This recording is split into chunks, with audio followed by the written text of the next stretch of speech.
We left off yesterday at Marta Shiloh when the Torah speaks about Yud, that the master marries the maidservant. The Torah says, Beno Yodeno. He could marry off to his son. So the Marta Shiloh, the son the Torah is speaking about, is it an adult or it's maybe even a minor? So the Gemara is trying to bring proof to this. So the Gemara had cited the Gemara in Sanhedrin, where the Torah says, Eishes ish v'lo eishes koton.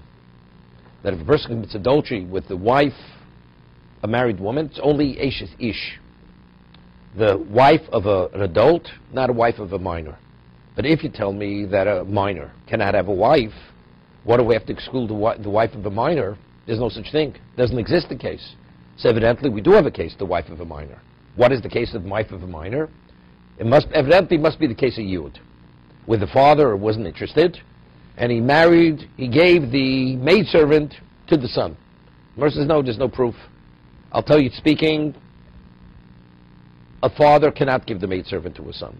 The son has to be similar to himself as an adult. We're speaking where a man dies childless, and he has a brother, surviving brother who's a minor, and he's 9 years old, and he cohabits with the widow. So although he has no intent, and we cited Brisa that since Yibum is determined by the act, not by the intent, therefore the widow becomes the wife of the minor. So she's a married woman. So if she's a married woman, in that context, if a man would commit adultery with her, maybe he should be liable for the death penalty. On that the Torah tells us, Eishes ish lo eishes koton. Only the wife of an adult, not the wife of a minor. This is the way Rashi learned the Gemara. Okay? Let's see Rashi, and we'll see Tosas in a moment, who asks seemingly a question which is not answerable. Rashi,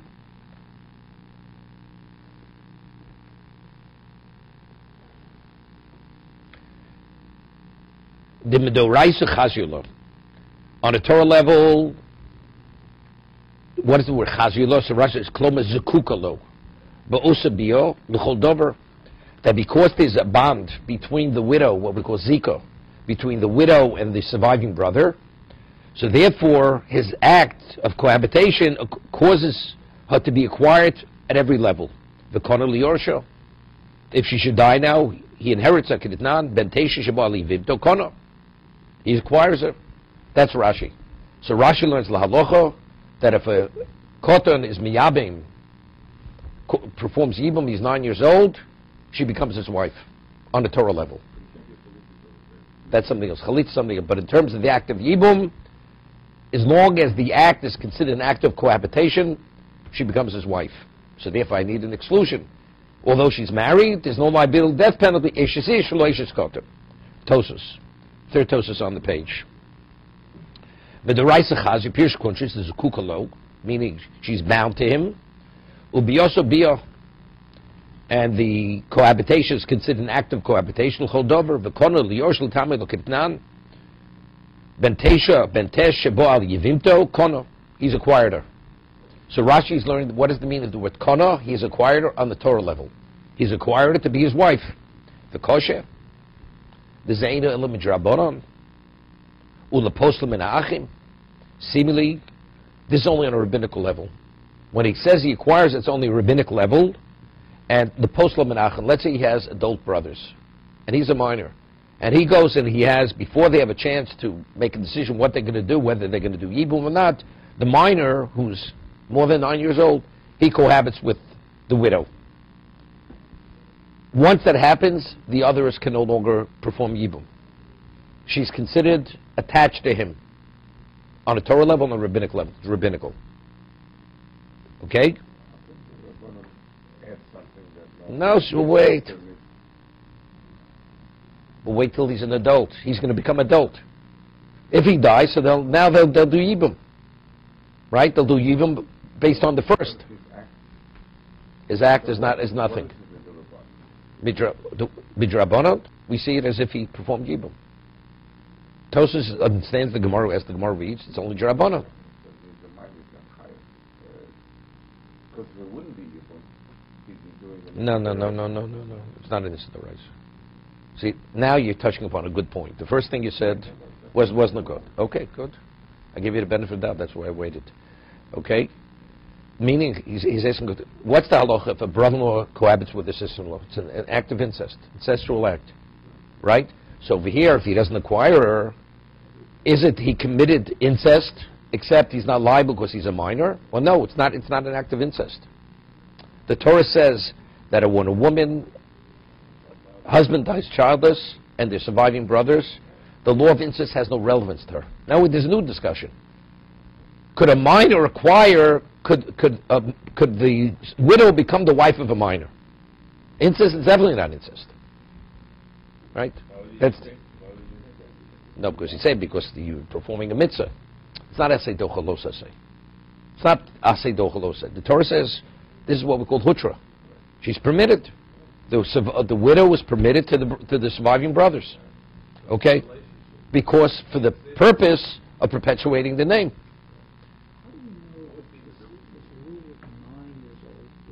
See, this is unrelated to Yibum. That the Gemara says in Sanhedrin that if a minor of 9 years old or more has relations with a married woman, it's considered an act of adultery, and if she was forewarned, she's liable for the death penalty. That's halach l'mishmi Sinai. Right? If a girl's 3 years old, let's say a person commits adultery with a married woman who's a minor, because her father married her. If she's less than 3 years old, it's not considered an act of adultery because it's not considered an act of cohabitation if she's less than 3. If she's 3 years or more, then it's considered an act of cohabitation, and the adulterer is liable for the death penalty because he had relations with a woman where it's considered a sexual act. Before the age of 3, it's not considered a sexual act. So there's no source then. Halach l'mishusen, right? That's halach l'mishmi Sinai. Right, I know, and then we concluded, we tried to define what an ish was there. In Ben Surah Mora, in Sanhedrin. Okay, but bottom line is halach l'mishmi Sinai. Kiritnan, where do we see it's only drabanan? So Tosas asks, it's only drabanan. How could Rashi say that at a Torah level he acquires her? The Gemara says it's only drabanan. Kiritnan bisha Rabbi quotes the Gemara in Yevomis. Also bias bentes k'maymin begodel. What would be an adult surviving brother goes and marries, gives us something of value. Harei Mukadeshli gives her a ring in the presence of witnesses. No. On a Torah level, he didn't perform Yibum. But at that point, could the other brothers now perform Yibum? They can't perform Yibum. That's called Maimer. He did something verbal, which is considered Kedushin. So they had said that the act of cohabitation of a minor above the age of 9 is the equivalent of Maimer, of a Gadol. An adult brother doing Kedushin rather than cohabitation. So what is that? On a Torah level, did he acquire her? He didn't acquire her. The adult brother. So they said the act of the minor is the equivalent of that. That means it's not an act of acquisition. He did not acquire her as a wife. But to inherit her, and for other issues not, l'chein nirali, so stop. So Tosas asks on Rashi, so you see clearly from the Morning Yevomis that it's not his wife on a Torah level. Rabbinically. So therefore, since rabbinically it's considered as if you perform Yibum, the other brothers can no longer perform Yibum with the widow of the brother. Okay? The rights that they can. According to Tosas, the rights that they can. Another brother does the act of Yibum. It's his wife. It's his wife, right? Correct. L'chein nirali. So how does Tosas learn the Gemara? Because the Gemara had said that, why do I need the exclusion? Kivin the Medoraisa Chaziolei. Since, so Rashi learns, Kivin the Medoraisa Chaziolei, since on a Torah level he acquires her, of course Yibum doesn't need das, doesn't need intent, right? That's what Rashi learned. And therefore, she becomes his full wife. Nevertheless, Eshes Ish V'lo Eshes Kotor. Tosas learns differently. The Medoraisa Chaziolei, what does that mean? Ba'alma. If the Yavam would be an adult, the Koton Ze Biyosu Biyo, and the minor, his act of cohabitation is considered act of cohabitation. Where? Not in regard to Yibum. Klomar, Shimbo al-Achaz Mikol Arayu Shebatorah. If he cohabited with any of the forbidden relationships. Mumsin al-Yodo. They're liable for the death penalty because they cohabited with They did an act of cohabitation. Mao the same, a home of the Raisa Klomer. Ilafai Kro, meaning like this, if I wouldn't have the Posuk, Eishes Ish Lo Eishes Koton, I would say that since the act of the child, elsewhere, it's considered an act of cohabitation to bring about the liability and death penalty. And since over here, I would say, since Das is not needed, correct? Because Yibum, the Gemara says in Yevamos, what happens if a man falls off a roof? And he falls upon his Yevama, and he cohabits with her. And he doesn't even realize what's happening. She's his wife. To that degree, you don't even need intent. We're talking there's a misasek to the nth degree. The man doesn't even realize what's happening. He's considered, he's acquired to be his wife. So you would think, maybe, so see, clearly, intent is not relevant for the acquisition. And since I see the act is considered an act of cohabitation elsewhere, to bring about the liability of the death penalty, so I would say, therefore, by Yibum. When the minor performs Yibum, it would be considered a valid act, right? Ilavai kro demita havamina b'deraisa chashuv v'kishto komash malon she'enu kona oso. So when the Torah says Eishes Ish Lo Eishes Koton, we know what the Torah is saying. It's not his wife at all. It's his wife, but there's no liability because it must be a wife of an adult. It's not a marriage. It's not an act of It's not an act of Yibum. So why is it only Drabanan? Rashi learns Eishes Lo Eishes Koton means we're minimizing the liability.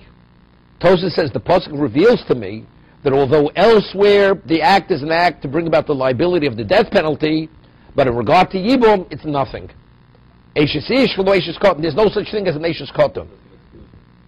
The child, despite the fact that elsewhere it's recognized as an act of cohabitation, in regard to marriage it has no relevance, although you need no das, although intent is not necessary. So I saw the Stipler, before we answer the Gemara in Yevamos, because Rashi he has to reconcile his understanding with the Gemara in Yevamos, but just the conceptual argument. What is the argument between Rashi and Tosas? Right? What is the argument? Factually, if you need no das, so why don't you acquire the woman, the Yevama, on the Torah level? Why not? So he'd say Xeris HaKosov. See, explains, says it's very interesting. Now, the Gemara says in Bav Metzia, a chotzer, a courtyard, something falls into a person's courtyard, into his domain, unbeknown to the one who owns that courtyard. What's the halacha? The courtyard acquires on his behalf. On his behalf. So the Gemara says, chotzer mitam shlichus. It's the equivalent, the chotzer acts as the equivalent of an agent. As an agent.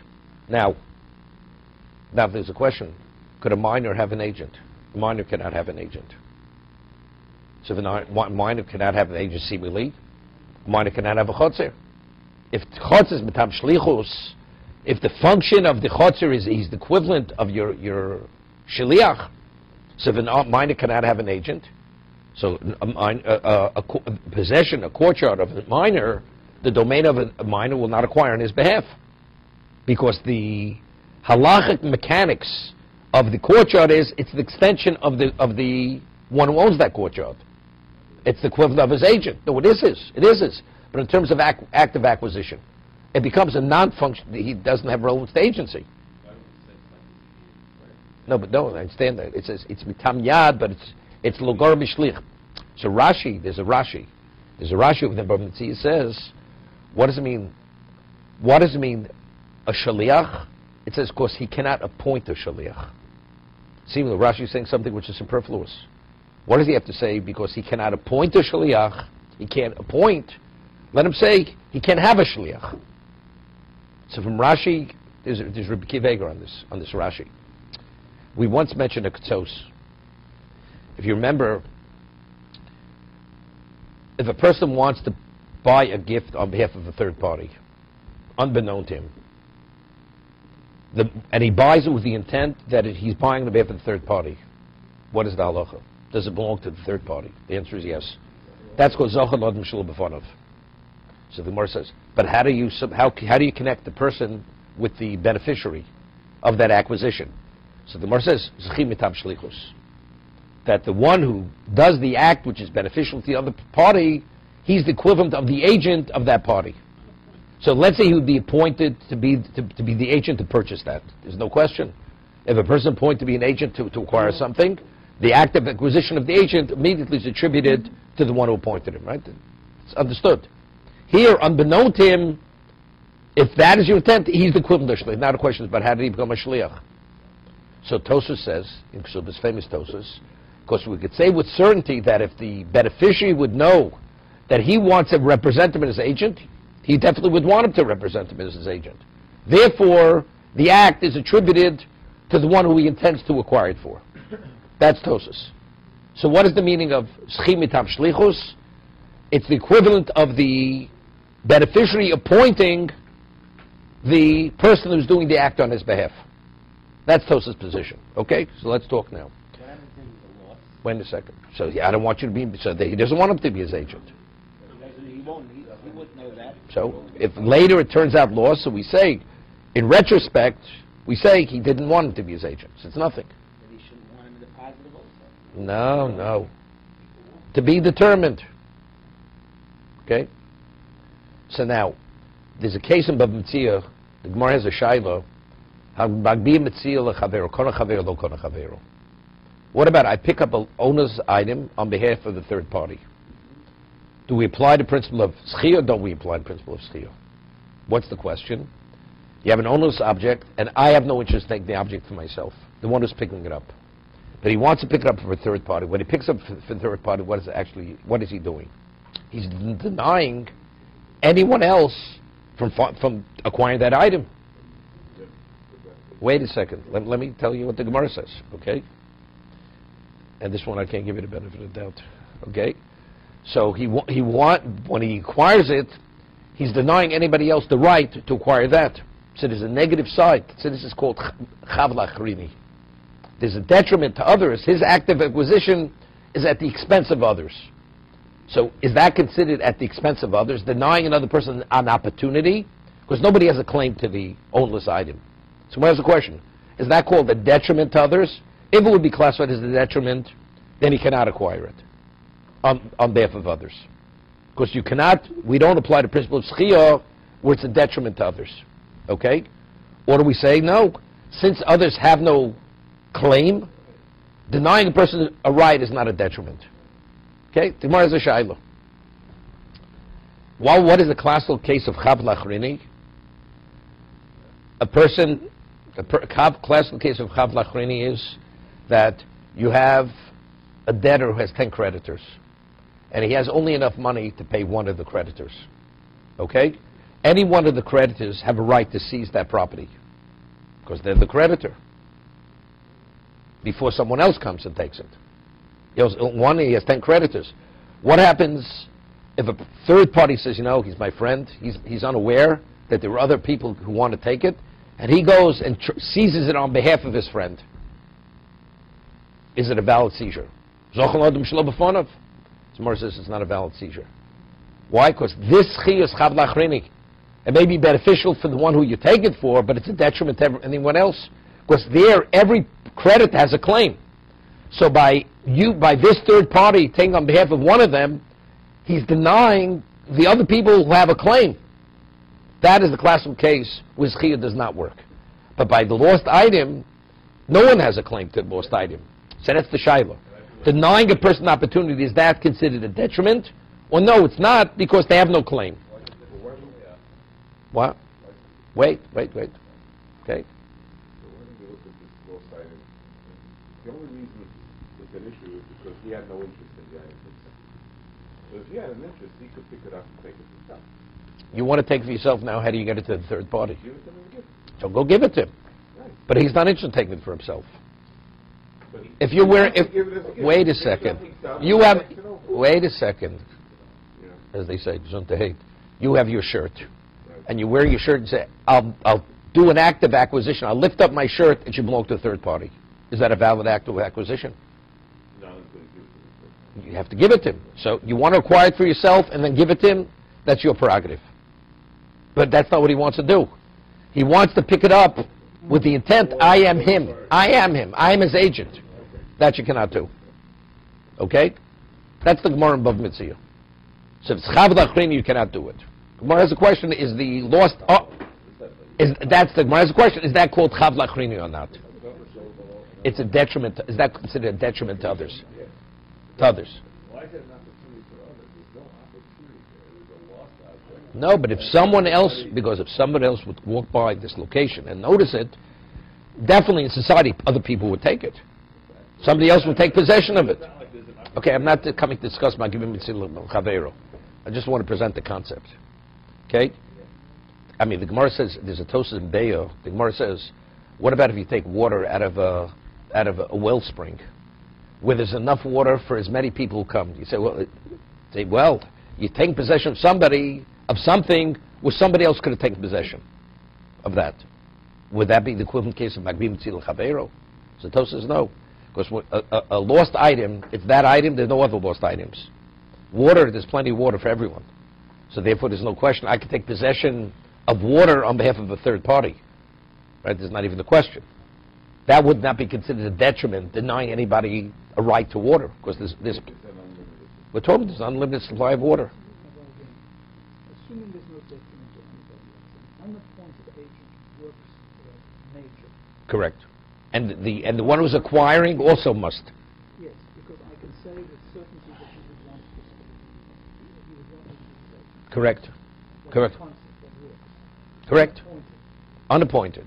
And with a minor, No, so it is the equivalent of him appointing him to be the agent. it works. No, so minor, it doesn't work. Doesn't work. Because he cannot. Of course, he cannot appoint him. Of course, he cannot appoint him. Wait. So you'd say, wait, that's where I'm going. We're going to the Chotzer. We're not on the courtyard yet. Okay, we're almost there. So now, there's a Rashi, a difficult Rashi above Mitzvah. Rashi says, when do we say that it's a detriment for others that you cannot?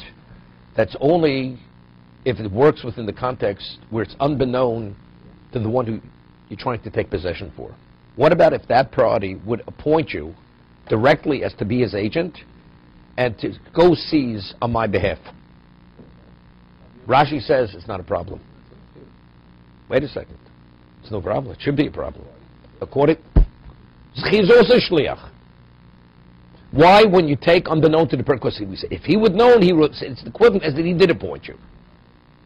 So Rashi says that if he appoints him directly, openly to be his agent, then even if it's a detriment to others, he could function as his agent. That's Rashi. He makes a differentiation, Rashi. If it's unbeknown, if it's chiyah, it doesn't work, if it's a detriment. But if he's directly appointed, then he could function as his agent, despite the fact that it's a detriment to others. That's Rashi. So Tosas asks, it doesn't make any sense. If the internal workings of Zchiyah is the equivalent, you appointed the agent, and it doesn't work, because the Torah says you cannot appoint an agent where it's a detriment to others. So if that's the case, even if you appoint them openly and directly, it should not be a functional agent. That's Tosas' question on Rashi. So there's a Ktsos, which I mentioned a number of years ago. So the Ktsos HaChoshen says something phenomenal. Explains it this way. Zchiyah, because he has difficulty with Tosas. He has difficulty with Tosas understanding. I mean, how does a person become an agent based on, theoretically, if he would know that this person is doing the act on his behalf, that with certainty he would have appointed him. The fact that he didn't appoint him. Right? A theoretical appointment is not an appointment. And he shows it's why it's not an appointment. So he says, if so, what exactly are the internal workings of Zchiyah? So he explained, the concept of Zchiyah is mentioned based on a posuk, later in the Kedushin, second parak. So he says, explains it this way, that the Torah says that if one Jew wants to do an act which is beneficial for another Jew, and we say with certainty he would want it, the Torah says we appoint the shliach. The Torah appoints that third party as an agent to represent the person who's going to be the beneficiary. The Torah does the appointing. Not a Ravus. Not a Ravus. The Torah does the actual appointment. The Torah appoint. No, not a Ravus. So the Torah appoints. But when does the Torah appoint the person to be the agent if it's not a detriment to anyone. But if it would be a detriment, Torah does not appoint at someone else's expense. What about if the person himself openly, consciously appoints an agent?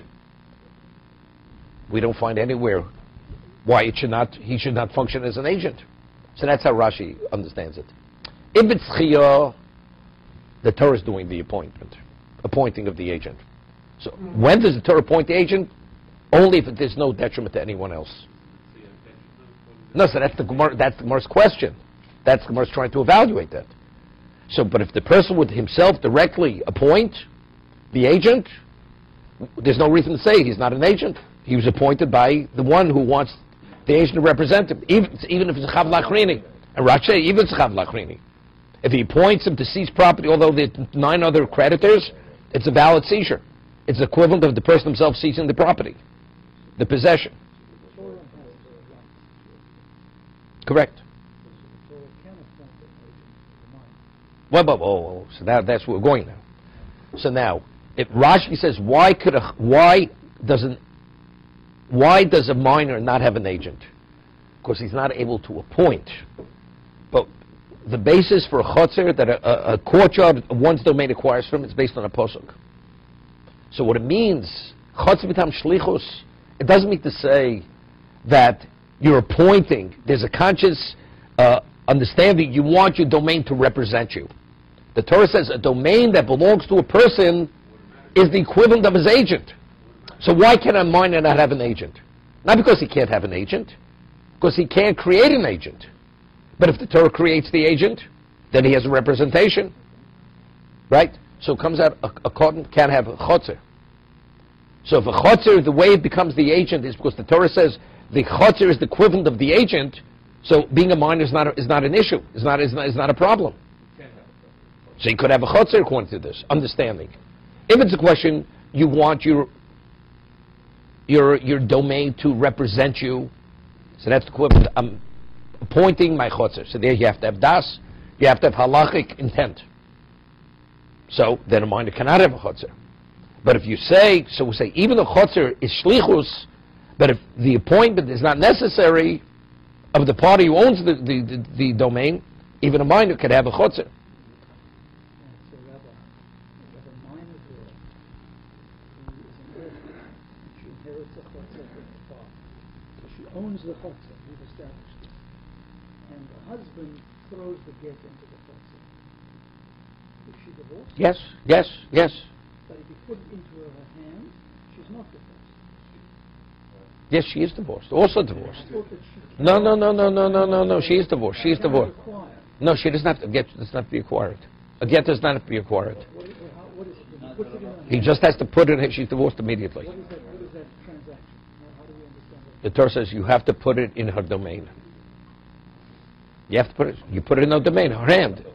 V'nasa biyod. The Gemara says if a person writes a get on Yisuri Hano, on something that she's not permitted to benefit from, right? Although it's not possible to acquire it, she's divorced. Because the get, it's just the act with the information on the get. That's sufficient. That terminates the marriage. So he didn't have. She's not. If she has to acquire it, this has nothing to do with what I know. She's not able to acquire it. She doesn't have to acquire it. There was no acquisition of the get. No acquisition of the get. Get does not have to be So a acquired. minor can be divorced. A minor Correct. So the Mishnah Gittin, minor could be not a problem. Minor can't be divorced. Wait 1 second. So now, let's talk now. We're saying over here that the act of a minor, is it an act of yibum? Does it acquire the woman? Does not acquire the woman? So we say that's yibum doesn't need das, right? So therefore, as a result of this, doesn't need das. So she becomes his wife on the Torah level. Tosas cites a Gemara, which indicates only Drabanan. So therefore, Tosas says no. The Torah reveals to me that even though we're to consider that, she does not become his wife. But why? But if it doesn't need das, why doesn't it become his wife? The answer is, it's true. In this context, it doesn't need das. But the Torah says, Tosas understands that the only time the act acquires it is the result, then your act has significance for acquisition. Not that you need the intent to acquire, but you have to be classified as a person of intelligence that your act should have significance for acquisition. See, if you say you need the intent for the act of acquisition, because intent is a component of the acquisition, so then Yibum's not a problem. Correct? Because even if there's no intent, you see, Yibum acquires, the act acquires. No, that's Gemara, that's explicit. An adult falls off a roof, and unbeknownst to him, and he cohabits with his Yivama. She's acquired, she's his wife. You see, clearly you don't need das. But the question, but who fell upon his Yivama? He's a person who has das. If he doesn't act on it, then it's not, decides he doesn't want it. That's because he never did the act of cohabitation. That's right. That's understood. Here he did an act of cohabitation without intent. He never intended to marry her. He was opposed to it, and let's say he was forced. He was forced upon, the external, third party forced him upon the woman, and the act takes place. She's his wife. But he didn't want to marry. It's irrelevant.